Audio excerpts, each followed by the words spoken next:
ግድ ነው ስራ ነው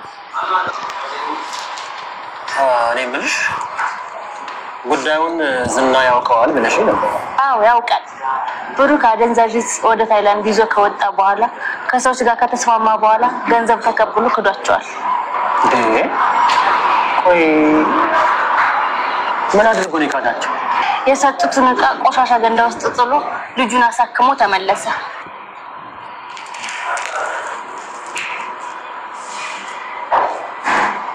ይሄንን ዝና ያውቃል አዎ ዝና ነው ለማህሌት ይነገራት አዎ ወንድሜ ነው ወይኔ ወንድሜ እንኳንም አወቅኩት እንኳንም ጫፉን አገኘሁት ዝና ወይኔ ወንድሜ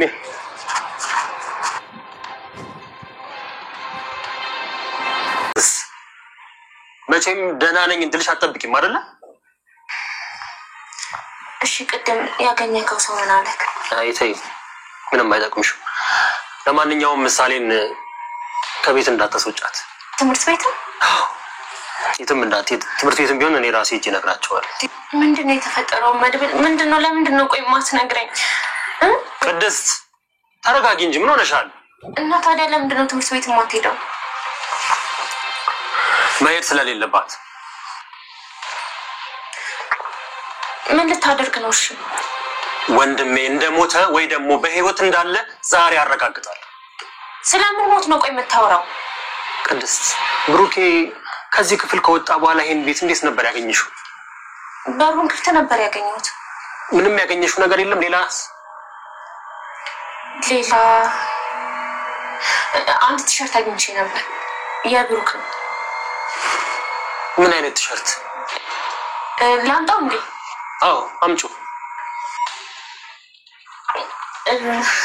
ግን ምሳሌ ሲነሳት ነው መሰለኝ የነካው በቃ ማታ ታሳይኛለሽ ለማንኛውም ሰላም ወደ ቻናል ቤተሰቦቼ አስቱኔ ዛሬ ደግሞ በሌላ ቪዲዮ መጥቻለሁ ተወዳጅ የምሳሌ ድራማ ምን ተፈጠረው የሚሉት አብረን እናኔ ቪዲዮን ከወዳችሁ ላይክ ማድረግ እንዳትረሱ እንግዲህ በመጨረሻ ማለት ለእፍራታ ሁሉ ነገር ነገረች ስለ ብሩክ መታገትና እንዱን የዝና ላደረገው ዝና ከባድ ወንጀል እንደሚሰራም ጭምር ነገረችው ዝና ለማንም እንዳትናገሪ ብሎ ያስፈራራት እሷ ግን ዝርግፍ አድርጋ ነገረችው እፍራታ ይሄን ከሰማች በኋላ ታደኝ ሁሉ ነገር ሄዳ ነገረች ለብሩክ ወንድም ማለት ነው ነገር ግን የዝና ይሄንን እንዴት እንዳወቀ እንዴት እንደደረሰባት ማለት ለማንም ትንፍሽ ካለሽ አይገልሻል ብሎ አስፈራርቷት ነበር ነገር ግን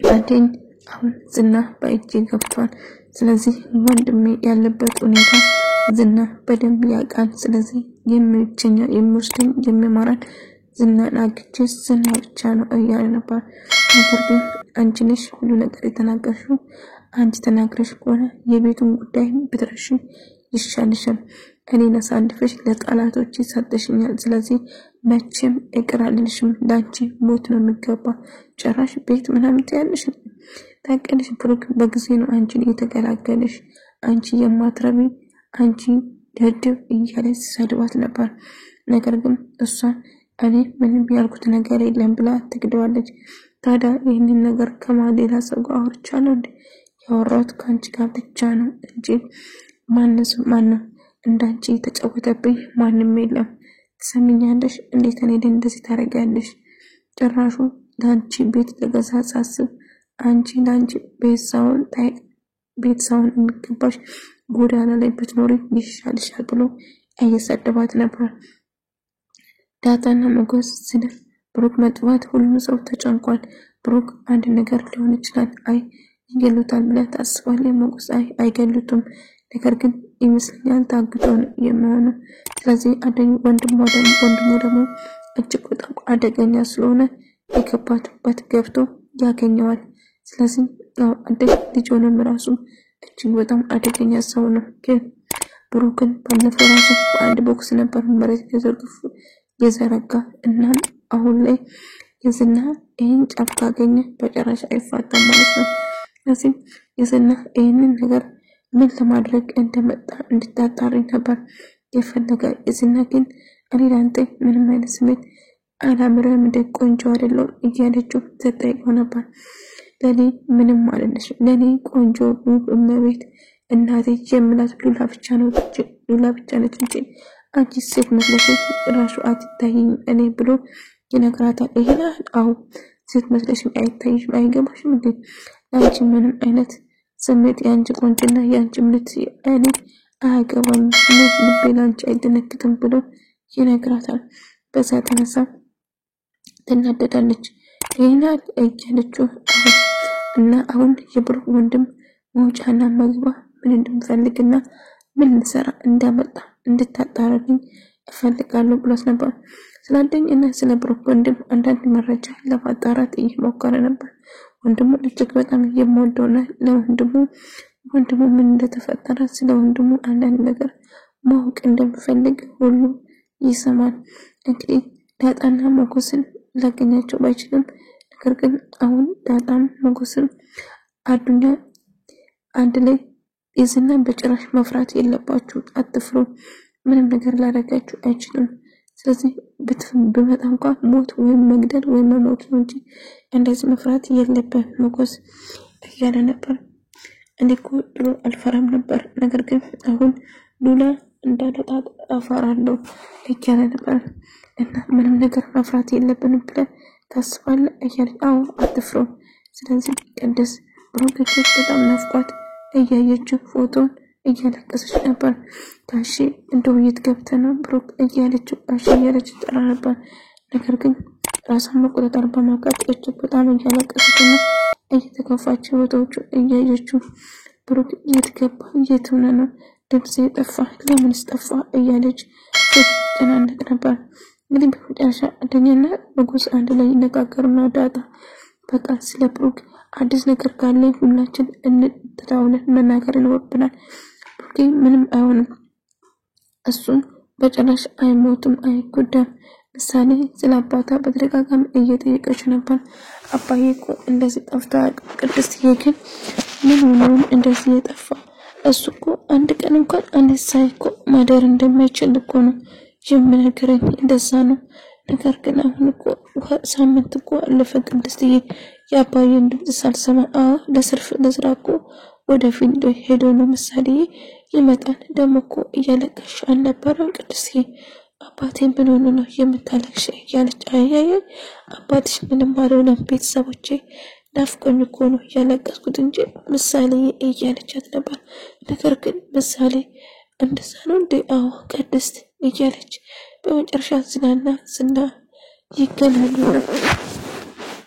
የብሩክ ወንድም እየተከታተለኝ ነው፣ ከኔ ምን ፈልጎ እንደሆነ ፍለፊት ተጋፍጬ እጠይቀዋለሁ እያለ ነበር።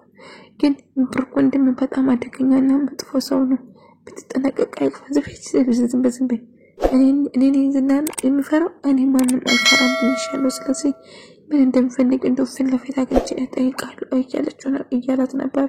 እናም ዝና ምንም ማንም እንደማይፈራን እኔን እኮ አታውቂኝም፣ የምታውቂኝ ጥቂት ነው እንጂ ስለ ዝና ምን ታውቂያለሽ ብትባይ ምንም ነገር እንኳን አታውቂም። ስለኔ የምታውቂው ጥቂት ነገሮችን ብቻ ነው እንጂ ስለኔ አታውቂኝም ማለት ነው እያላት ነበር።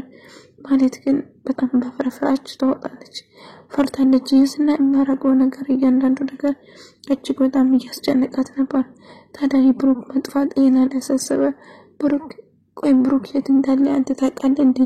እስቲ ንገረኝ ትላለች። ዝም በይ አንቺ የማይመለከትሽ ነገር ውስጥ አትግቢ እያላት ነበር። እሺ ነገር ግን እስቲ አንድ ነገር እንኳን ጫፉን ንገረኝ፣ የብሩክ መታሰር ወይ ደግሞ ማከት ውስጥ ያንተ እጅ ይኖራል ብላ ስትጠይቅ ዝም የማይጠይቀው ነገር አትጠይቂ፣ እኔ የለውበትም ብሎ ይነግራል። ቅድስቴና ምሳሌ ምግብ እየሰራች ነበር። ግን እስቲ አባቴ ከደወለ ስልክሽ ስጪኝ ቅድስትዬ፣ እኔ ጋር ላናግር ፈልጋለሁ። ሳምንት ሙሉ እኮ ድምጼንም አልሰማም እኔም አልሰማም እያለችው ነበር። በመጨረሻ እንግዲህ ዳጣ እፍራታ ማለትን አወጣጣ ሁሉ ነገር ለማወቅ ችላለች። እሷ ደግሞ በምላሽ ብሩክ ቤት ሄዳ ወይም ደግሞ ምን እየተፈጠረ እያለ እንዴት ነግራት ነበር ስታስብ እሺ የምፈልገው እንደዛ ከሆነ ስለ ብሩክ የምታውቂ ነገር እውነቱን ንገሪኝ እያለቻት ነበር። የብሩክ ወንድም አዱኛ በጣም ተጨንቋል። በጣም አዝኗል። ወንድሙ ነው እያለ እጅግ በጣም እየተጨነቀ ነበር። ነገር ግን ምን ተፈጥሮ ምሳሌ አጎቴ ምንድነው የተከፋት መስላለ የሆንኩ ነገር አለ እንዴ እያለችው ነበር። አጎቴ ግን አባዬ መቼ ነው የሚመጣው እያለች ምሳሌ እየጠየቀችው ነበር። ወይ ይመጣል ምሳሌ በቅርቡ አታስቢ እሺ የምትፈልጊ ነገር አለ እንዴ እያለች አጎቴ እንድትዘፍንልኝ እፈልጋለሁ ዝፈንልኝ ስትለው እሱም እየዘፈነላት ነበር። አሁን ያንቺ ተራ ነው አንቺ ደግሞ ዝፈኝልኝ። እሺ አጎቴ ግን ምን ብዬ ልዝፈንልህ ንገረኝ መጀመሪያ ንገረኛ እየዘፍንልህ እያለችው ስትጠይቀው ነበር። ከዛ ቅድስትም እያየች እንዴ ምሳሌ አንቺ ምን ዘፍኝልኝ እኔ ነኝ እንደምነግርሽ አንቺ ምረጭቼ እያላት ነበር። አጎቴ ደግሞ ስለማያውቅ ነው እንድትነግረኝ ነው እያለች ፍራታ እንግዲህ ማለትን ሁሉ ነገር እንድትነግራት አደረገቻት። ብሩክ ልጁ እንዴት እንዳስቆመት እና እንደው ለሰዎቹን እንደካደ የጡን ቆሻሻ መጣስ እንደጣለ ጨምር ነገረች። እና ብሩክ ሰዎቹን ካደ ያልሽ ነው? አዎ እንደዛ ነው የተፈጠረ። ልጁን አሳክሞ መጣ ነገር ግን ሰዎቹን ካዳቸው እያለች ነበር። ሉላና ሞገስ አንድ ላይ ያወሩ ነበር። ሞገስም ተይዞ ነበር። ስለ ብሩክ በጣም ተጨንቃለሁ እያለ ብሩክ ምንም ይሁን እዚህ ነገር ውስጥ ዝና አለበት። ምክንያቱም ብሩክ ቤትና መኪና እንዲሸጥና ከሀገር እንዲወጣ ሳቅ የነበረ የዝና ነው። እሱ ደግሞ ቤቱ እንዳይሸጥ ሰራቅ የነበረው ታስታውሳለህ አይደለ እያለች ነበር። እንግዲህ እፍራታ ለአንደኛ ሁሉ ነገር ልትነግረው ደወለችላት። ከዛ ላገኝ እንደምፈልግ ሁሉ ነገር ነገረችው። ከዛ እሱም በቃ በስልክ ሳምባ በአካል ተገናኝተን ማውራት አለብን። ቅድስት አንድ ማገኝ ሰው አለ እሱን አጣርቼ እመጣለሁ እያልክ ግን ዋከራስን ጠብቅ ሌላ ምን አዲስ ነገር አለ እያለች ከዛ አሁን ሄጄ አንድ ሰው አግኝቼ እመለሳለሁ ስለዚህ ምሳሌን አንቺ ራሳችሁ ጠብቁ እያላቸው ነበር። ከዛ እሺ ለን ሞገስ ስለ ብሩክ ግን እንቅልፍም ቢያለኝ እያለ ስትጨነቅ ነበር። ሞገስም ስለ ብሩክ እጅግ በጣም ያሰበ ብሩክ በሆነ እኮ እኔ ቢጠፋ አገሩን ያሳድድ ነበር። ግን እኔ ምንም ማድረግ አልችልም። ታዲያ ምን ማድረግ ትችላለህ? ችግሩ እኮ የሆነ ፍንጭ እንኳን አልሰጣችሁም። ስለዚህ ያ ሰውዬ ከባድ አደገኛ ሰው እንደሆነ ይሄ ሰውዬ የመሰኛ ከዝና ጋር ነው የሚሰራው። ዝና አደገኛ ነገር እንደሚሰራ ከነገረክ ነበር አይደለም? አሁን ስለዚህ ዝና ሰዎቹን ወደ ብሩክ እንዲመጣ ያደረገ እሱ ነው። ዞሮ ግን ተጠያቂ የመሆኑ ዝና ነው እያለች ነበር። በመጨረሻ እፍራታና አደኝ ይገናኛሉ ማለት ነው። ስራዬን በትክክል ነው የምሰራው አይጥሩ ነው እያለ ከዛ ያለውን ነገር በሙሉ ዝግፍ አድርጋ ነገረች። እና የወንድም መጥፋት ላይ እፍራት ማለትና ዝና ያውቃል ማለት ነው። ለማለት የነገረች ዝና የብሩክ መጥፋቱን በደንብ ያውቃል።